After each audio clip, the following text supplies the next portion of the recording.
Welcome to the first official Global Plant Kitchens webinar. This is part of our series on how to start a vegan community cookery school. I'm Sarita Puri. I am one of the mentors and developers involved in the programme. And we're really excited to have Sarah Bentley, the founder of Made in Hackney, with us here today. So welcome, Sarah. Do you want to just introduce yourself and then spend a bit of time talking about Made in Hackney, how it started and really how you've got here 10 years later? Sure. Hello, everyone. Lovely to meet you wherever you are in the world. I'm super excited to have you join us on the Global Plant Kitchens journey. So as Sarita said, I'm Sarah Bentley. I'm the founder of Made in Hackney. And I wouldn't have believed if someone had told me in 2011, when I was doing the first funding bid for Made in Hackney, that we would be where we are today and all the people we've impacted and all the programs we've launched. I never would have believed it. So how we started, it was very humble beginnings. I used to be a journalist and someone literally just asked me, could you participate? Could you assist us with a funding bid? And I said, yeah, sure, I'll have a look at a funding bid. I've never done one in my life. And I looked at it and it was to turn a basement of a health food shop into a food cooperative. And I looked at the basement and I thought, what Hackney doesn't have right now is a kitchen. There's lots of food growing sites, there's lots of gardens, but is there a community kitchen where people can learn to cook healthy, sustainable food? I've been vegan for 23 years. So for me, it was always a given this kitchen would be vegan. So we put a funding bid together, and 1 year later, we actually got the news that we had the funding. So it was a big surprise. And the organization I did the funding bid for, because we were part of a different charity to begin with, were like, Sarah, I hope you're going to run this project now. And I was like, oh, yeah, maybe I should run it. So it literally started almost by accident. So I think sometimes we can put so much time and effort into planning something that it almost stops us from going ahead. We can overthink things. But in the case of Made in Hackney, I just saw an opportunity, plowed ahead with it, and that's how we started. So we started in a very small basement underneath a health food shop. It was a beautiful space, but it was quite unideal in that it wasn't wheelchair accessible. It was down some small steps, and you had to weave through a small health food shop to get there. But still, from this space, challenging as it was, we worked with thousands and thousands of people who came to our cooking classes and our cooking courses and got so much from the program. The original bid said we would do community classes on Sundays, one-off, and we would do 6-week courses, merely because I'd read online somewhere that if you're going to change behaviours, doing it over 6 weeks was like a strong period of time to embed a new behavior. So that's how we started the 6-week courses. And amazingly, 10, 11 years later, we're still doing those community classes and we're still doing those courses, albeit with many different cookery themes, many different teachers, much more diverse cookery themes. But the actual essence, the premise of that original funding bid, we are still doing 10, 11 years later, which I would never have believed if someone had told Sarah in 2011 that that's what was going to happen. We're thankfully now, of course, in a different venue. It's wheelchair accessible, it's in a park, it has a lovely glass conservatory. It's still quite challengingly small, because in London, getting properties and real estates at a low cost is very challenging. So you, depending on where you are in the world, may get a much nicer venue than Made in Hackney, a much bigger venue, just because it can be easier in other locations to get a better premises.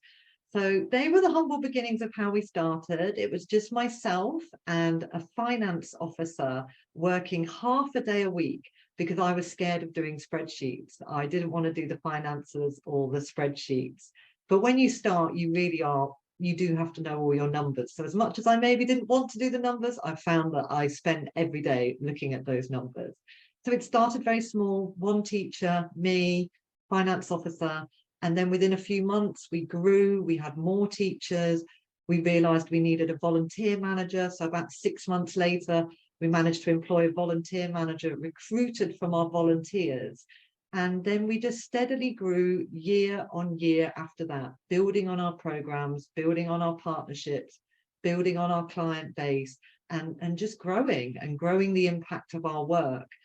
When we first started in 2012 was when we went live, people were very resistant to a plant-based / vegan food policy message in the UK. So we had to be quite careful with how we communicated that. So we often said to people like the council or schools or nurseries, things like, do you want to come and cook healthy, affordable food that's good for people and planet? But yeah, I'll have some of that. Because back then, using the word vegan was quite contentious and really put people off. And I would say that's still the case for some of our community groups. So when we do our community work, we often don't use the vegan word really until halfway through the course. We very much talk about it being plant-based, it being, good for the planet, it being cruelty-free. We talk about all the good things rather than give it a label. With our masterclass program, because now there is a much more awareness about how beneficial a vegan diet is, we do use that terminology to promote our paid for classes. So that's kind of the separation. The community work, we try and avoid labels to be very inclusive and appealing. And for the masterclasses, we still do, we now use the vegan label because there is a market for it and there is interest. But our food policy has always been vegan. And we believe that we were the first cookery school in the whole of the UK to be entirely vegan. Back then, there was vegetarian cookery schools, but and they did a few vegan classes, but there wasn't one that was 100% vegan. So we're really proud to have trailblazed that, even though we were quite small and not many people would have heard of us back then. It took us about 2 years to get a website, and I think it took about 2.5 years to launch a newsletter. So all these things are on your to-do list and you think, I must go live with everything immediately. But we didn't. We took our time and we walked there gradually. I think because we had a venue, we were able to bring community groups and bring visitors to the venue and say, this is our kitchen, this is where you'll be cooking. So it was real. If we didn't have our own venue, I think we would have needed a website instantly, because people need to hang their hat off something and see that you're real and see that it's a real service. Yeah, that's basically how we started, how we got off the ground.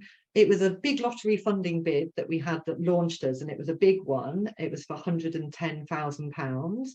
50 grand of that was towards building the basement, and 60 grand was staff costs and course delivery. After that, we applied for lots of different funding bids for anything between £2,000 to 30,000, 40,000, up to 200 grand. So it's very mixed from the very beginning, the sort of funding we looked for. But we're going to, I think, drill into that in more detail with some questions later. But that was the very, very beginning. So it wasn't like a big flashy start. It was kind of a happy accident that we started Made in Hackney. Amazing. Thank you, Sarah, for that really insightful introduction. One thing that, being a community cookery school would be great to know is, how did you engage the community in your project and the idea of Made in Hackney? So what we did was, when we were working with community groups, we would directly approach another charity or another established community group. So, for example, we worked with young carers almost straight away. They were one of the first groups we worked with. I had an existing relationship with the young carers group in Hackney because I was a mentor there. So I literally said, we've got a course. It was a funded course. So when you're offering a quality resource that's free, groups tend to listen. I brought them to the staff there to the kitchen. I went through the course and they said, okay, great. I think our young carers would love this. So the deal was they would promote the course to 12 participants and really ensure the course was full. And we would provide the teacher, the ingredient, the volunteer, or the whole kind of activity. But it was their job to recruit people and bring them and accompany them to the class and make sure the whole bit, them being collected, was dealt with. So that's how it worked out. We did, within a few weeks, start charging community groups a little bit of money. And that was because we had a session booked with one community group. I don't want to name them because we now work with them years later and it's very smooth. But we stood there for the lesson one. Really tough up. The teacher was there, all the ingredients were there, all the stations were set up. Nobody came. Very depressing, because you know how much time and effort and resource you've put into that.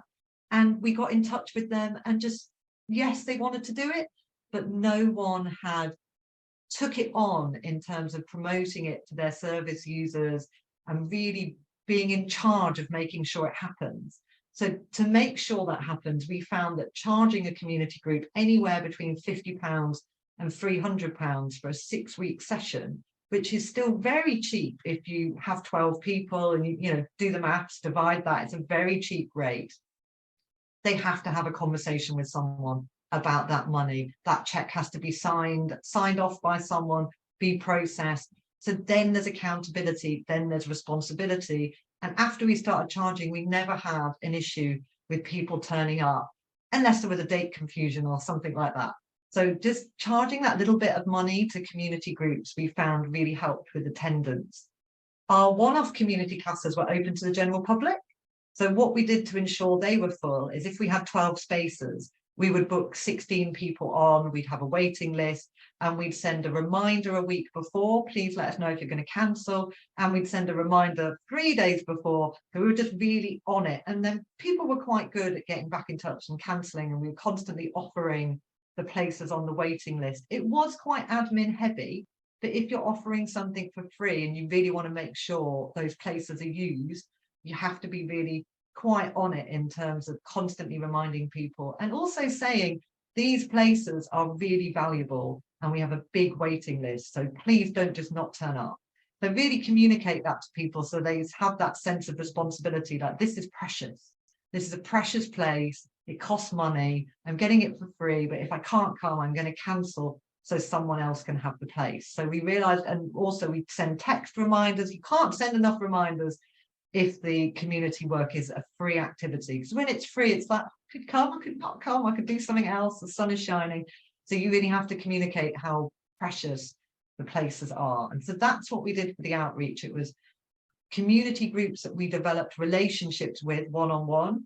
And for the general public, we would send flyers out, we'd put flyers through doors, we'd do posters. Social media wasn't a big thing then, and it even isn't today for our community staff. For our community staff, that's mainly flyers, posters. Not that much comes from social media for our community places. That's more, we use social media for getting donations and selling tickets for stuff.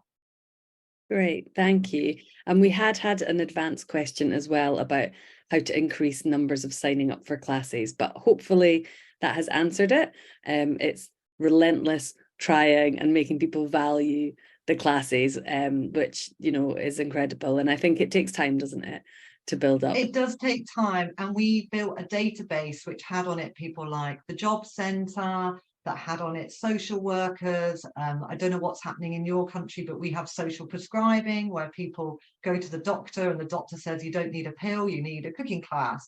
So we were on there. So we got on lots of people's mailing lists, and we built a database that every time we had a community class to promote, we were sending it out to sort of 200 what we would call community professionals who could then promote it to their people. And that was how we did it. And most of those people we'd either had a telephone call with or met them face to face, because they need to trust your service. Why would they refer someone if they don't necessarily believe it's going to be good quality? So that database was built up before we launched and also straight after we launched. And most of those people I'd met personally, had a cup of tea with, or I brought them to the kitchen, or at least had like a half an hour phone call with to talk about the kitchen and the access and the class. So then when they see those emails, instead of ignoring them, they're like, ah, the cookery classes, I'll tell Maeve about those or whatever. But if you haven't done that kind of personal interaction, it's so easy for people just to ignore your program and not promote it to anyone. Absolutely. And you mentioned in your introduction about how at Made in Hackney, yes, it's a vegan and plant-based community cookery school, but that isn't the message that we necessarily lead with. But my question is, why vegan? Why is it so important to have a community cookery school? Because we might have people here watching this webinar who either aren't vegan or maybe aren't sure about setting up that type of school. So why was that the most important option for you? Yes. So I'm quite a pragmatic person. So even though I was personally vegan, that wasn't the reason why I made sure it was vegan. So basically, the world is already eating far too much meat and far too much dairy. And so I wanted Made in Hackney to be a place where people learn genuinely new skills. And I knew that from my friends, from my family, from just existing in the world, that people struggled the most of how to make plant-based ingredients tasty and exciting. But also I knew it was way much more affordable if you can cook it from scratch. So, like I didn't want us to teach skills that people already knew. And also, if you teach plant-based cooking, people have the choice when they get home. If they really want to add a bit of something that's not vegan, they have that choice. But our mission was all about dialing up the amount of plants on people's plates and the amount of legumes on people's plates, seeds, lentils. People are often like, don't really know what to do with those, so I'll leave them out. So that was our role, to come in and show people how to be excited about them and how to cook with them, and so they could bring them into their life. I also thought it was kind of leading with the solution. So when people talk about, the climate crisis or industrial animal farming, it can feel quite overwhelming. And it's like, what can I do about that? Well, so if you just show people how to cook incredible plant-based food, and then they adapt their diet, they're already doing something about it. That's kind of the end result, is you change your diet and eat far more plants. So for me, it was always a no-brainer. That wasn't how it was perceived. We had a number of dietitians and nutritionists who were very about our program to begin with, but we stayed really positive and really charming to those people, even when they were quite rude to us. And a number of them now work with us and refer their clients to us. But it took a number of years to sort of really wear them down, maybe wear them up, so that they actually wanted to send people to us. Because back then there wasn't as much information as there is now. I think it's much more warmly received, the idea of eating, even if people are flexitarian, they need to be eating vegan meals a number of times a week. So yeah, that's why vegan, because people need to learn those skills, and then it's up to them whether they do it 5 times a week, 3 meals, full-time, part-time. That's their personal choice. But if no one can give them those skills, how are they ever going to make that change? Absolutely. And I suppose our program being open to a global audience, it's been really interesting already so far to kind of hear about the different challenges there have been in different nations where I was speaking to one person who was saying the UN say that, anemia is a large issue in their country, so a vegan diet doesn't help. So have you got any advice to give, particularly to people that might be in places where it's just still not quite as much on the radar as it is here in Western Europe?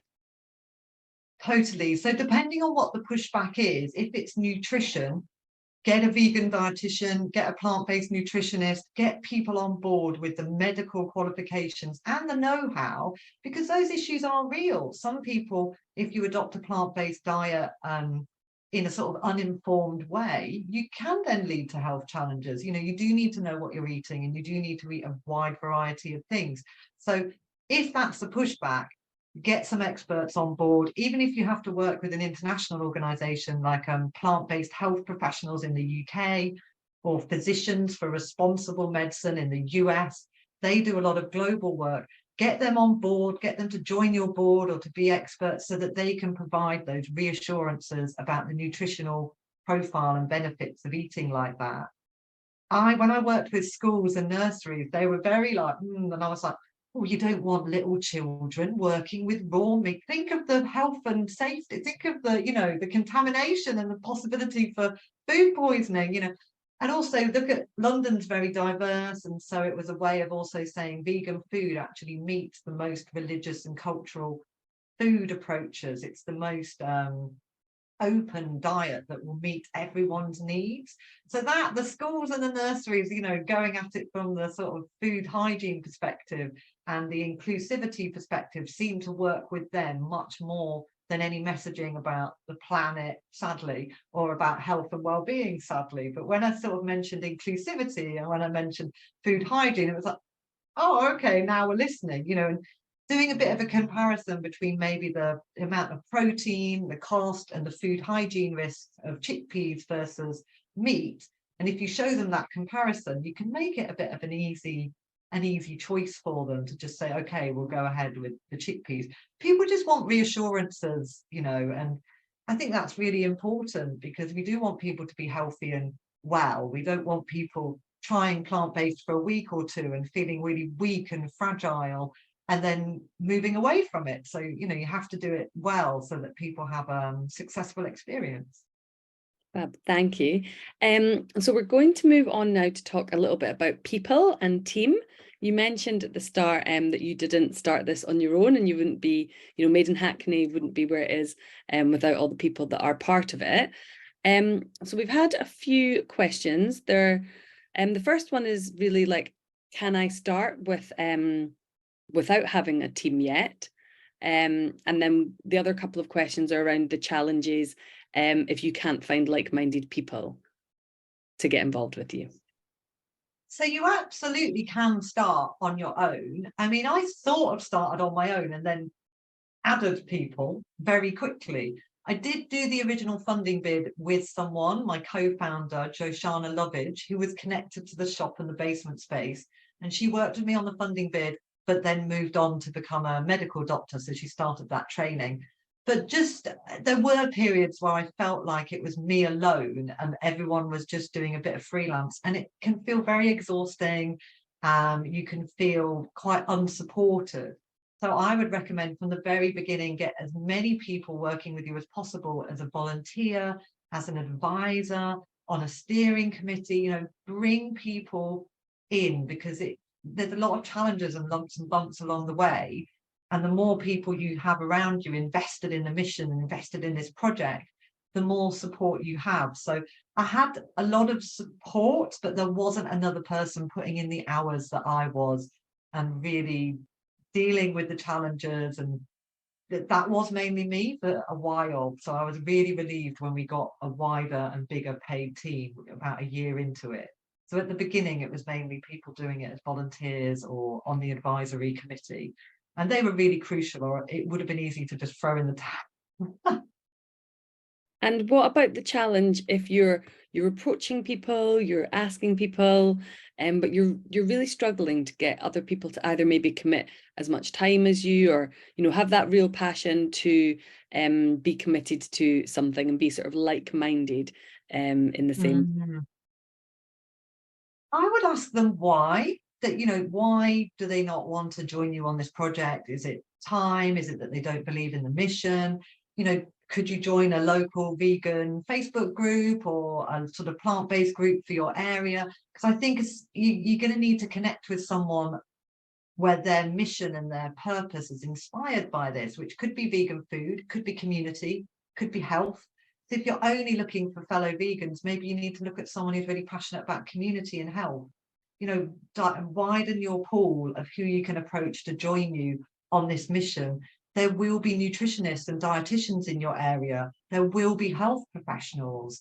There will be GPs. There will be teachers with a passion for food. So sometimes you have to, no matter how small your town is, you have GPs, you have primary school teachers, you have people. So maybe widen your pool of who you're going to connect with.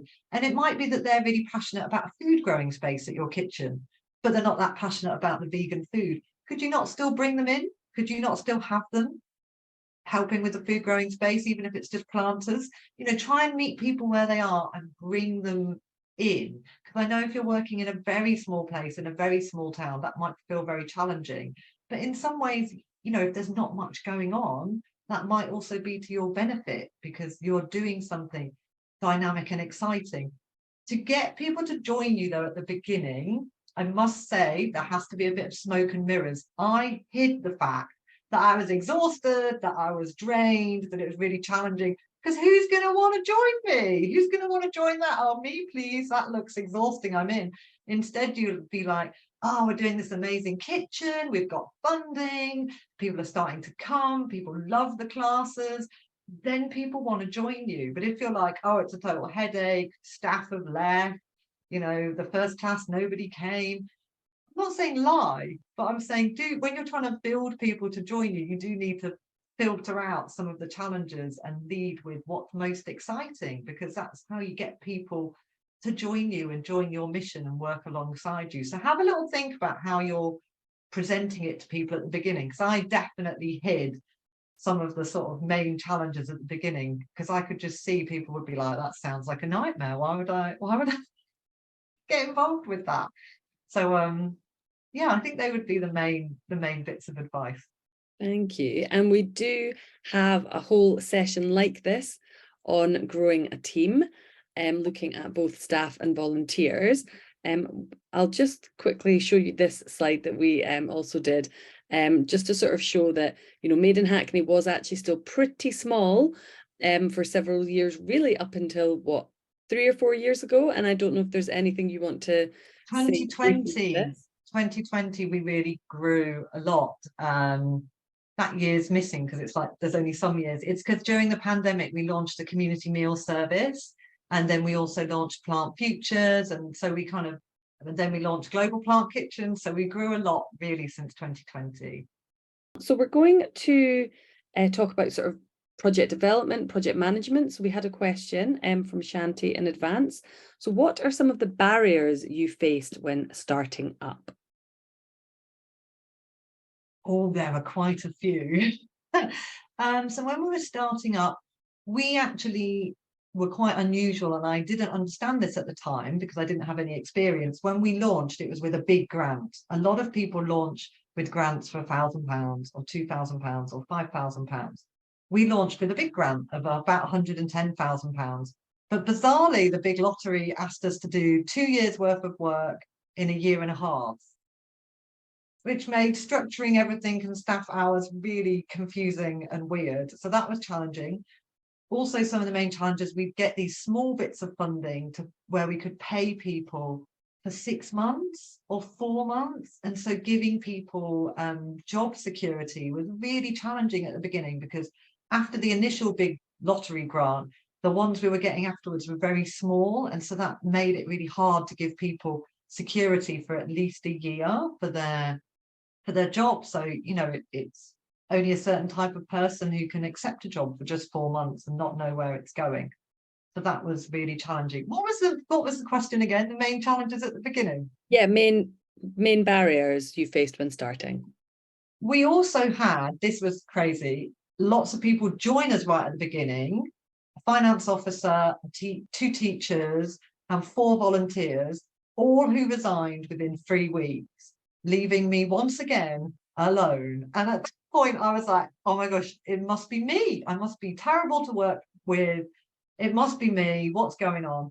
But when I look back, it was actually really unfortunate. There was a couple of health challenges, unexpected health challenges. Someone had an issue with a parent. Someone got offered a new job paying loads. And all 4 volunteers were such brilliant people that they all got offered paid work in that short space of time. So it was just really bad luck. It was really bad luck, but that could really do someone's confidence in, like, what happened, losing all those people after recruiting, after interviews, and having to start from scratch recruiting. For that second round of recruitment, everyone that came then stayed for a long time, a really long time. And some of those volunteers and people are still connected to Made in Hackney today. So the first team of people, we lost all of them within weeks. It was terrible. But then the second team stayed for years and years and years and years. So it actually was just really bad luck. And also, some personalities don't suit being around a project in the very early stages because everything's moving so quickly. There isn't lots of resource. Maybe you don't have a website, maybe you don't have a filing system, maybe you don't have a Dropbox. And for some people, that's just like, whoa, it's just too much. So certain personality types maybe don't suit being with a project right at the very beginning before you've got all your systems in place. But I actually don't think that's why anyone left us. I think it really was just sequence of personalities, life circumstances that meant everyone left. But that was really challenging. That was really, really challenging. Yeah. And in those early days, you talked at the beginning about how you had that initial funding bid. And in module 1 of Global Plant Kitchens, we've shared the example about business planning, and we've talked about how what you do might sometimes actually change. And I know that for someone who's starting out, the concept of a business plan can seem really big and scary. So what is your advice on getting started with things like business plans and putting your project into reality on paper at least? So I still come out in a cold sweat if anyone says to me business plan or 5-year plan or 5-year strategy. So even now, that just completely triggers me. I find it really difficult. That's just my personality type. But you do need to get something down on paper so people can see, funders or supporters, that you are thinking long term and you do have a plan and you do know where you're going. I think it's just sometimes those phrases can seem really intimidating.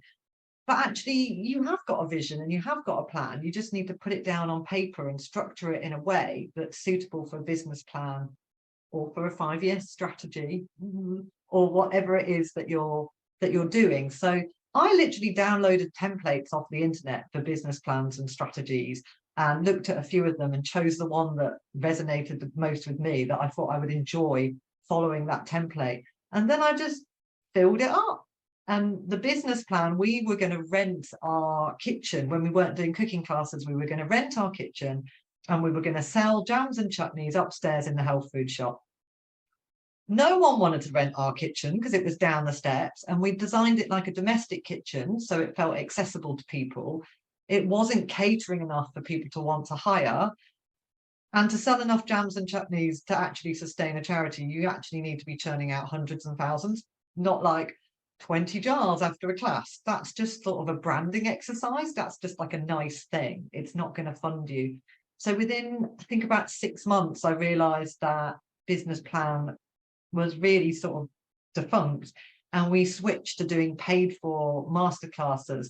So it's really important to be nimble and to kind of, if something's not working, either work out why it's not working and fix it, or be nimble and do something new. So that's when we launched the paid for masterclasses.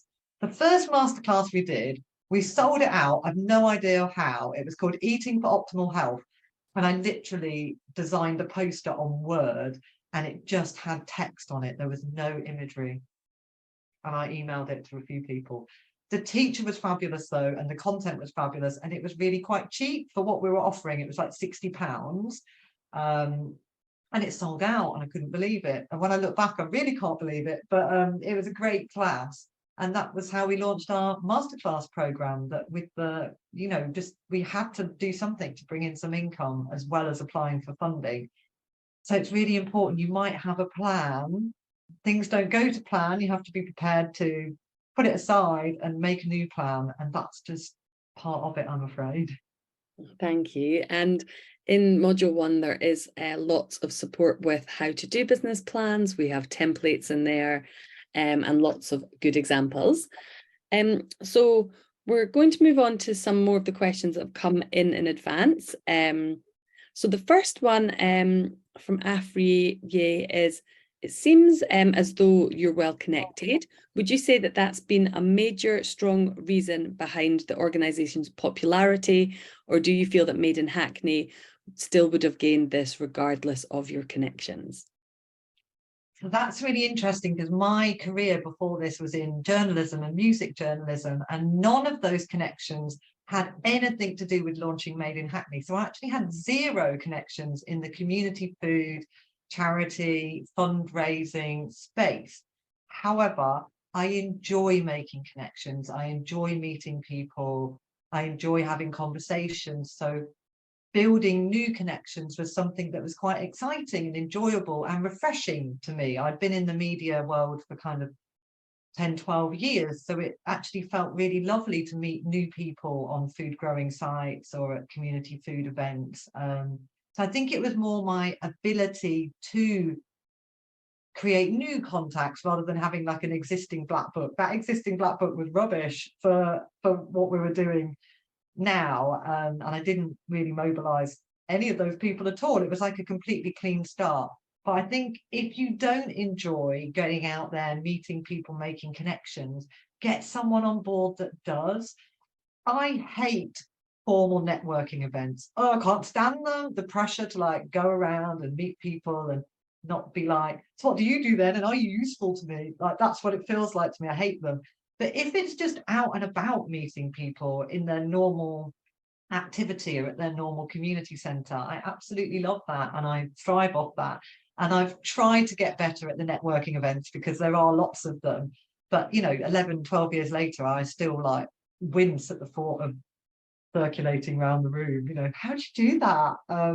But I like making connections generally. So it's, if that's not your skill set, if you really are quite an introverted person, it's really good idea to get some people inspired by the mission working with you who can kind of bring in those extra connections, because you're going to need all of them. You're going to absolutely need all of them. Yeah. Again, that resonation of just why having a team and having other people around you is so important.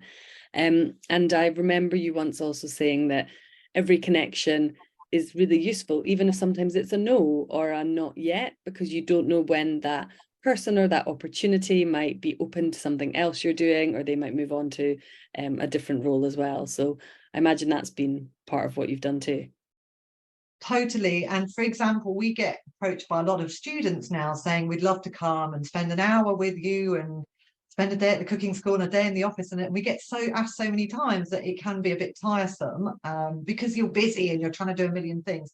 But actually, some of those students 2 years later have like massive jobs and they're like, hi, you were really nice to me when I was a student and I now work at this company and we're going to donate you £5,000. And you're like, brilliant. So it, you know, it kind of, you need to play the long game with these things, and you also really need to be strict with your time. There's a lot of events, there's a lot of things you could go to where you're like, what am I going to get out of that? You know, you need to really work out what comes out at the end of this. You know, connect genuinely with people, and you never know when you might need that contact is really the key to it. But don't waste too much time going to zillions of events that aren't going to be relevant, because you can get a bit lost in that as well. Absolutely. So the next one is, would you have still tried to set up Made in Hackney if you were in a small town, and knowing that the diversity and culture might not be the same as in a big city like London, where Made in Hackney is? That is such a good question. I think yes, but it would have manifested in a very different way. I think it would have really depended on, was there suitable venues there? Were there charity partners there who were warm to the program? You know, like the thing is, everyone eats, hopefully, if they're lucky, at least 3 times a day. So no matter where you are, there should be some sort of requirement for food programs, but it just would probably look very different to Made in Hackney. There wouldn't be the diversity of teachers and the diversity of cookery class themes. But later down the line, you could pay people to travel in to where you are to lead diverse cooking skills. I mean, I'm from a small town called Grantham in Lincolnshire, and you know, people there would definitely attend things like Indian cooking classes, etc., because it's exciting, it's something different, you know, in your area. But you might have to be bringing in a teacher from an hour's drive away potentially, or whatever. So yes, but it would have looked quite different. It would have probably been much smaller and less volume of classes, possibly really tuned into schools, because obviously in small towns there's still a lot of schools or secondary schools. So it might have been a schools-based charity that really focuses on working with caterers and each year group, making sure there's cookery provision in those year groups. So yeah, I think the geography where you're based really shapes how you engage with the public and what you offer. So we definitely could have had a Made in insert small town, but it just would have manifested in a slightly different way. Depends how small you're talking. Like, you know, Grantham's got tens of thousands of residents and maybe like 25 primary schools and 5 big secondary schools. So that's a big enough pond to swim in with a project like that. Definitely. And I suppose as well, thinking back to, it's like how you're selling it, you know, what you're talking about. Again, not saying the vegan thing too much, but it's about everything else. That kind of links a little into the next question we've had. How can you get others fired up about plant-based cooking when everyone is too busy? By others, I'm not quite sure who others are, But I spent many years cooking for big groups of friends, huge groups of friends. I had this thing called Skank and Grill in my garden, and it was reggae music and a huge buffet. And I'd have up to 60 people pass through. And this was 14 years ago. And everyone was so excited about the food because it was different to what they'd had before. It was all plant-based, Sarah's weird vegan food, but it was so delicious. And so I think you lead with the food. So you might need to have, you're going to have some free events or some tastings where people get to taste your food, and their prejudices potentially about vegan food are just blown out of the water because what they're eating is absolutely delicious. I think getting people fired up about it, you really have to lead with delicious food. You also have to find other people, and there will be people who just love cooking and love food growing, and then you can kind of work with them to, fire other people up. I think, yeah, I always led with the food. The food had to be like ridiculously tasty. And then that just sort of does the selling for you. I've never really stood with people extolling the virtues of vegan food. I've done that on funding bids, etc. But all my personal life, I just cook really great food and people love it. And over the years, I've sort of worn people down just with like how delicious the food is. And lots of people I know come to our classes or our master classes and they're not vegan, but they love the classes and they love the food. So I think leading with the food first, free food, good atmosphere. You're not lecturing people, you're creating enjoyment and good memories around plant-based food. So our summer parties, for example, where we have 300 people, they're all plant-based. I always think, what a brilliant way of embedding in people's souls and psyches and hearts and feelings a good time where everything they're eating is plant-based. The food is free, the dessert is free, the activity stores is all plant-based. Everyone has an incredible time and they leave holding all that good feeling about vegan food in their hearts. When you go to a different event about vegan food or about animal rights or about the climate, you can often leave feeling really sad, really desperate, like there's no hope, catastrophizing, all the rest of it, which there is a place for that, but it doesn't necessarily make all people want to make a change. It makes some people, that kind of event makes some people want to make a change, but I also find joy is a real motivator. And if people have had a joyful experience around plant-based food and a delicious experience, then they want to bring that into their life rather than feeling like, oh, I ought to do this because it's good for the planet, or I ought to do this because the doctor's told me. They actually just want to do it because it makes them feel happy. Marketeers like Coca-Cola are very aware of that. They've sold people this hideous drink all around the world based on selling it on love and community. And it really works. Look how many people are drinking that. So I think, yeah, you sell it through joy and love, really, and you win people over that way rather than sort of stern lectures about with stats in them. At least that's how I've approached it. Thank you. I suppose, Sarah, it'd be good to find out if you have, say, 2 or 3 top tips for someone who's really at the start of their journey, wanting to start a vegan community cookery school. I would say there's going to be lots of challenges at the beginning. Push through, just keep pushing through, because you will find the right people and people will start coming. As long as you adapt, stay nimble, do things differently, you're going to succeed. But at the beginning, it can be so overwhelming, the list of all the things you feel like you need to do, but you haven't done. It took us a long time before we sent out a newsletter, and it took us even longer to send out a nice looking newsletter. We only started doing that last year. So, it takes time, and to really pace yourself and to be realistic about what you can achieve at the very beginning. We've got this lovely inspiring story where someone in the Netherlands was reading through Global Plant Kitchens and thought, this is all very inspiring, but I don't want to do all of this. So instead, they just approached their local council as a freelance cookery teacher and got employed to deliver vegan cooking classes just as an individual. So they're contracted to lead classes. So all they need to think about is preparing the classes. That's incredible impact. You don't have to set up a whole cookery school if it just seems too overwhelming or too much. Or you can keep it at a certain size. So just take things in bite-sized pieces and be realistic about what you can achieve, because I just wanted to do everything all at once, and you just can't, and you can kind of really burn yourself out doing that. So like, stagger yourself, be realistic about what you can do. And you can launch, you can do some cooking courses, you can do some classes without having a social media feed, without having a website. Trial it, see if there's an appetite for it. Do you like doing it? Is this something that you want to do long term? Give it a good trial first, and then start bolting on all the things that take a bit of time and resource, like your website, running a social media account, all the rest of it. So yeah, go steady and keep at it. It's my chief advice, I think. Thank you. And again, on the website, I think in the first module, we talk a little bit about the different ways that you might want to make your community cookery school, because as Sarah has said, it can seem that as a name or a title can seem quite overwhelming.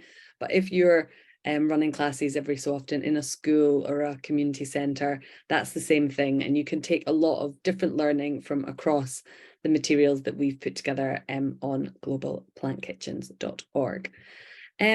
So it looks like most of our questions have come in so far. So yeah, I just want to say thank you to everyone who has participated and joined us today. If you've got any last minute questions, put them in the chat just whilst we're doing this wrap up bit.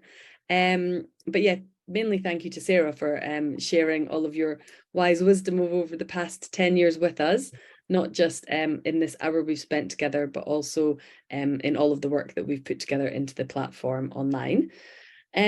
So some people here Peter, I'd just probably like to say one more thing. Yes. Everything is smoke and mirrors. I'm sure you guys looking at our website and our social media think this is a slick operation. They never have any challenges now. They're so well funded. It's just rolling. It's not true. We still have sleepless nights about funding. We still get fundraising gaps. We still have challenges. We still have unexpected things blow up where you're like, well, I didn't see that coming, which could be all manner of things. So yeah, don't be this. Sometimes social media can be quite disheartening because it can make you feel like, oh, I'm not achieving all of that. There's a whole thing going on behind the scenes that is just normal life, with all the normal lumps, bumps and warts that come along with running an organization. So, and we're always happy to talk about them. We just don't do it so much on social media. Not sure why, we should do. But yeah, just don't think that we're just some slick operation with no challenges, because that's just not true. We face as many as anyone else and make mistakes and do things wrong and improve them, and we're still improving things all the time. So yeah, just to bear that in mind. I'm sure that's super helpful for everyone to hear, because we do all sort of deal with things in very different ways and everyone's at a very different stage. So yeah, thank you for sharing that last little nugget of wisdom. Is there anything else you want to say on getting started at all, to give people a final? No, I think we've covered it all. Do aim to pay yourself, unless you're a millionaire and you really don't need to. Fine, do it all voluntary, grand. But I see a lot of organizations where the person that's really steering the ship and holding the responsibility and driving it all through is, and I did this for years, I paid myself for like 2-3 days a week and worked on it 7 days plus plus plus. That's not really right. So we should be aiming to pay yourself and remunerate yourself for the hours you're working as quickly as possible. So don't be afraid of putting that in funding bids. Don't be afraid to ask for a salary. Just because some uninformed people go, oh, do you get paid at a charity? Ignore that. It's fine to draw a modest salary from a charity so that you can do this work. So I would just, yeah, my advice, because if you're not being paid and you're trying to juggle loads of other things, you'll get burnout, and the quality of the work you do for this will probably suffer unless you're incredibly organized and you have a 2-day-a-week job that pays all your bills and you do this 3 days. But yeah, do aim to pay yourself and to make sure you're not thinking you don't deserve that, because I do encounter that quite a lot with groups. I meet people who are working crazy hours for their charity and they've not been paid for years, and finally after 8 years they'd like to be paid, but they don't know how to then change the culture so that they get paid. So get paid from the beginning if you can. I'd strongly recommend that. Yeah. Thank you. And yeah, factoring that in to any of your funding bids and budgets and so on, even to know what you're aiming for is really useful. So yeah, that's pretty much us for today for our first event. Thank you so much for joining us.